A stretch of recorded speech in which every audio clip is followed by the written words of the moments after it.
So we're on the last video in my series of 5 around events. And here I want to talk to you about getting bums on seats. Now this can be one of the most stressful parts of your event. Like you need to get people along to the event to make sure it's a success, or to make sure that you can actually pay for the event that you're putting on. So when you're looking at that, you really want to have a good lead time up to your event. And depending on the type of event it is, so being a bit general, you want to at least make sure you have a minimum of 4 months before your event where you're starting to plant the seeds of the event coming up.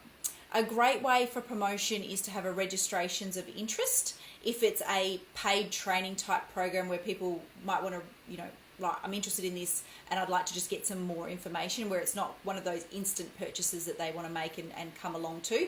Maybe it's higher price, or it's for a couple of days or a series of days where they may need a bit more thinking time or a bit more touch points to warm them up. So a registration of interest is a really great way to do that. So you can start getting the feelers out where people can give you their name and email address, and then you've already got a ready-made warm list of people that you can share the information to when maybe the date is released or the program's announced, or whatever it might be. If you have a Facebook page, well, not if you should have a Facebook page, and then you can have the event on Facebook.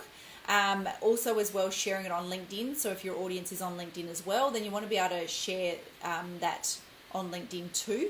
But Facebook is fantastic because you can actually set up the event and the link to book, and then you can actually start plugging into the actual event on Facebook and sharing some great content and learnings around what they can expect, and some exciting news and how things are coming their way and what they can expect from the event coming up. There are different online opportunities where you can actually advertise your event for free. So have a look at the council that you're holding the event. You may be able to share the event for free on their website. That will then go out to their database of emails, and your event will be promoted in that way. In Adelaide, there's a What's On in Adelaide. There's a couple of different other sort of free online tools that people have created their own database around sharing what's happening and what's going on in the city. So you'll be able to plug that there as well. If you've got your own email list that you're building, and that's the number one thing to get, make sure you've got happening first, is starting to build your email list, because it's the best way to sell any programs or events and things you've got coming up is your email list, because they're being warmed to know you. So make sure you're setting that up and sharing stories around the event, what's happening, any news or any updates, and actually planting those seeds. You can also do that then in your social media posts as well. So for example, we have Cocktails and Dreams at the end of every year. So we start to share, sponsors that come on board, people that donate prizes, people that are hosting a trade booth. There are any little updates or news or things that you can share. They're great little things to keep the momentum going for your event.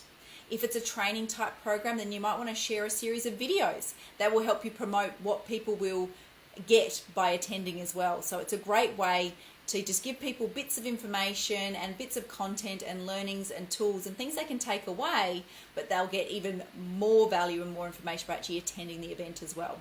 So jump on and do some videos if that's will work for you as well, or obviously share them as posts onto your social media platforms. Don't be afraid to share. Share with friends and family and ask them to share.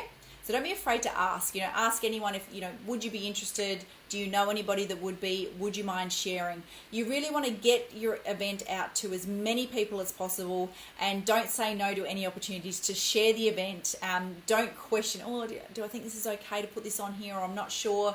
You might be part of a lot of different groups on LinkedIn or on Facebook. Look at their terms of when you can share things or promotional type posts, and make sure you're sharing on there as well. So you just want to share. Then the number one thing to make sure you do is any inquiries whatsoever that you get about your event or your program or your masterclass or your workshop is to follow up. So if somebody inquires with you, about the program, what they can expect, what's involved, they might have a question. They might even just say, this sounds great. Make sure you follow up with them and engage with them. Also, what appealed to you? What did you think sounded great? Or, and just start that conversation, because people are more likely to come along to an event you're hosting or holding if they know what to expect, they know who you are, and they know what it's all about. So good luck with that. Share, and don't be afraid to ask.